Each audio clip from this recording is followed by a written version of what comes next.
مشرک ہو گیا. معاذ اللہ. ایسا لگتا ہے گلی کے سارے لکھے مفتی بن کر گھوم رہے ہیں, سارے لکھے ٹپوری سارے مفتی بنے, اس کے ساتھ تو گھوم رہا تھا, اسلام سے خارج ہو گیا تو کیا. ارے تجھے کلمہ بھی یاد ہے کہ نہیں یاد ہے؟ تو چلا فتویٰ بانٹنے کے لیے, تو فتویٰ بانٹے گا. کسی کو کافر کہہ دینا, اعلیٰ حضرت عظیم البرکت سے بڑا کوئی دین کی سمجھ رکھنے والا ہو سکتا ہے؟ میرے امام سے بڑھ کر کوئی کافر اور مومن کی سمجھ رکھنے والا ہو سکتا ہے؟ اعلیٰ حضرت عظیم البرکت نے دن رات صرف کفر کا فتویٰ ہی نہیں بانٹا ہے. آج ہمارا یہ معاملہ برا مت مانیے, ہم تقریر کرتے تو تقریروں میں یہی کہتے فلاں کافر, یہ کافر, وہ کافر, وہ کافر, اور یہ سن کر لوگ ہم سے بھاگتے ہیں یہ سوچ کر کہ بریلویوں کا کام صرف لوگوں کو کافر بنانا ہے. ان کے امام احمد رضا نے پوری زندگی یہی کیا ہے. اے مسلمانوں, میں عرض کرنا چاہوں گا, آج صحیح معنوں میں ہم اعلیٰ حضرت عظیم البرکت کا تعارف کرا ہی نہیں پا رہے ہیں. میرے امام نے زندگی بھر کفر کا فتویٰ ہی نہیں بانٹا ہے, بلکہ امام احمد رضا نے جو دین کی خدمات انجام دی ہے, قیامت تک وہ خدمات دوسرا کوئی انجام نہیں دے سکتا.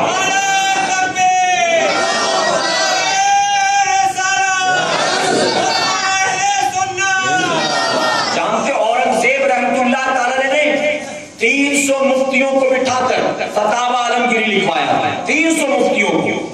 وہ کام جو اورنگزیب رحمت اللہ تعالی کے دور خلافت میں 300 مفتیوں نے بیٹھ کر کیا ہے, وہ کام کرہا بریلی کے تاجدار نے کر دیا. اور وہاں تک جہاں کوئی نہ پہنچ سکا, اللہ رب العزت نے ایسا علم بھی بریلی کے تاجدار کو عطا فرمایا ہے. آج ہم تقریر کرتے تو ہماری تقریر کا صرف ایک ہی مشن ہوتا ہے, ایسی لچھے دار تقریر کروں کہ لوگ نعرے لگائیں, تاکہ جانے کے بعد تیار زبردست بیان کیا. کیا بیان کرتے, اگلے سال محرم میں ان کو ہی بلانا ہے, اگلے سال ربیع الاول میں ان کو ہی بلانا ہے. میں ایسی تقریر کروں کہ بیان کے بعد اور 4 تاریخ لینے والے آ جائیں, میری روزی روٹی نکل پڑے. اے مسلمانوں, صحیح طور پر تعارف نہیں کرایا جا رہا بریلی کے تاجدار کا, اور اسی لیے جانتے ہو PhD پڑھنا مولانا حسن رضا صاحب نے کہا تھا, لوگ رضا کے نام کو کیش کرتے ہیں اور اس کے بعد زندگی بھر عیش کرتے ہیں. لوگ رضا کے نام کو کیش کرتے ہیں, پھر زندگی بھر عیش کرتے ہیں.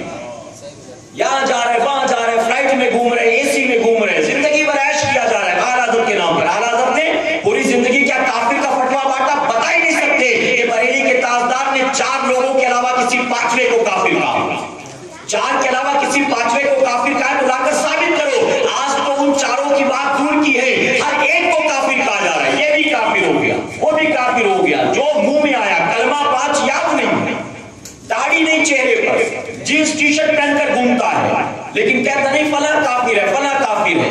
اللہ اکبر. اللہ بچنے کی توفیق عطا فرمائے, بچنے کی توفیق عطا فرمائے. جہاں علم نہ ہو بات مت کرو, اور علم ہو تو بات کیا گیا. سمجھے, علماء کی سنگت میں اٹھو بیٹھو, یوں ہی زبان میں کچھ بھی آئے تو نہ کہہ دیا کرو. جانتے ہو تم کسی کو بھی کافر کہتے ہو, کسی کو مشرک, کسی کو صلح کلی, کسی کو بدعتی, جو منہ میں آیا بک دیا.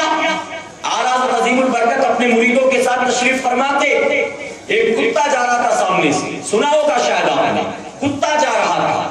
کسی نے مرید نے کہہ دیا دیکھو وہاں بھی جا رہا ہے, دیکھو وہاں بھی جا رہا ہے. اعلیٰ حضرت نے فوراً فرمایا توبہ کرو, توبہ کرو. اس نے کہا حضرت ایسا کیوں؟ ارے میں نے کتے کو وہاں بھی کہہ دیا تو گویا حکارت کی, تو حکارت کی بات ہوئی, تو اس میں توبہ کیوں؟ آپ فرماتے کل بروز قیامت یہ کتا تمہارے خلاف اللہ کی بارگاہ میں مقدمہ دائر کرے گا. اے اللہ, میں کتا بن کر پیدا ہوا, تو نے جس حال میں رکھا میں خوش تھا, تو جو کھلاتا پلاتا تھا میں کھاتا پیتا تھا. اے اللہ, میں نے کبھی تیرے حبیب کی شان میں گستاخی نہیں کی, میں نے کبھی تیرے محبوب کو برا بھلا نہیں کہا, لیکن اس نے مجھے تیرے حبیب کا گستاخ کہا, اس نے مجھے تیرے محبوب کا گستاخ کہا, میں اس سے انصاف چاہتا ہوں. تو امام احمد رضا خان فاضل بریلوی رضی اللہ عنہ, یہ اس شخصیت کا نام ہے, یہ اس پرسنالٹی کا نام ہے. آج اعلیٰ حضرت کا صحیح تعارف نہیں ہو رہا. ایسا لگتا ہے اعلیٰ حضرت یا تو نعت شریف لکھتے تھے یا تو کافر کا فتویٰ دیتے تھے, تیسرا کوئی کام کیا نہیں. اے مسلمانوں, جانتے ہو امام احمد رضا خان فاضل بریلوی رضی اللہ عنہ یہ کسی شاعر اسلام کا نام نہیں ہے, یہ صرف کسی فتویٰ دینے والے دارالفتہ کے مفتی کا نام نہیں ہے, بلکہ امام احمد رضا خان فاضل بریلوی رضی اللہ عنہ تنہا وہ ذات ہے جن کو اللہ تبارک تعالیٰ نے 72 سے زیادہ علوم پر مہارت عطا فرمائی. جانتے ہو گلبرگہ شریف کے یونیورسٹی کے پروفیسر ہے اور لوگ اعلیٰ حضرت کو پڑھ کر پی ایچ ڈی کی ڈگری لیتے، ڈاکٹری کی ڈگری لیتے، انہوں نے مجھ سے کہا، گلبرگہ کی ایک محفل میں ملاقات ہوئی، مجھ سے کہنے لگے، اعلیٰ حضرت کے بارے میں گفتگو ہو رہی، انہوں نے کہا دنیا میں بہت ساری شخصیات ایسی ہیں جن پر ریسرچ کیا گیا، جن پر پی ایچ ڈی کیا گیا، لیکن ایک وقت کے بعد پیدائش سے لے کر ان کی موت تک کے سارے حالات، ساری تحقیقیں مکمل ہو گئی، موضوع کمپلیٹ ہو گیا، اس انسان پر ریسرچ کمپلیٹ ہو گیا، لیکن کہتے ہیں کہ تنہا اعلیٰ حضرت عظیم البرکت کی ذات وہ ذات ہے کہ جن پر ریسرچ کبھی مکمل ہو ہی نہیں سکتا ہے۔ ہم جیسے جیسے ریسرچ کرتے چلے جا رہے ہیں، ان کی زندگی کے نئے نئے گوشے آنکھوں کے سامنے آتے چلے جا رہے ہیں۔ یہ لفافہ چھاپ مولوی، اس کو پتہ ہی نہیں اعلیٰ حضرت کون ہے، بس آیا تقریر کی، یہ کافر وہ کافر، یہ کر کے نکل گیا، بس اس کو خود کو پتہ ہی نہیں اعلیٰ حضرت کون ہے۔ میرے پیارے آقا کے پیغمبروں، بریلوی ہو، اعلیٰ حضرت کے ماننے والے ہو، ذرا اپنے امام کی ذات کو سمجھنے کی کوشش کرو، اپنے امام کی ذات کو سمجھنے کی کوشش کرو، اور جس دن سمجھ جاؤ گے یقیناً اس دن سے صحیح معنوں میں مسلک اعلیٰ حضرت کے سانچے میں ڈل جاؤ گے انشاءاللہ۔